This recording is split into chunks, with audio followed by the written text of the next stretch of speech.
Pakistan Peoples party کے مرکزی رہنما صدر آصف علی زرداری کے ترجمان برائے بلوچستان و صوبائی وزیر زراعت میر علی حسن زیری کی خصوصی کاوشوں سے ضلع ہب میں تعلیمی نظام کو جدید تقاضوں کے لیے اہم اقدامات جاری ہیں۔ مختلف علاقوں میں نئے اسکولوں کی تعمیر، پرانے تعلیمی اداروں کی مرمت اور جدید سہولیات کی فراہمی کا سلسلہ تیزی سے جاری ہے۔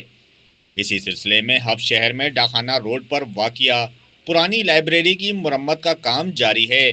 لائبریری کو جدید تقاضوں کے مطابق ڈیجیٹل لائبریری میں تبدیل کیا جا رہا ہے تاکہ طلباء، اساتذہ اور عام شہریوں کو مطالعے اور تحقیق کے بہترین مواقع میسر آئیں۔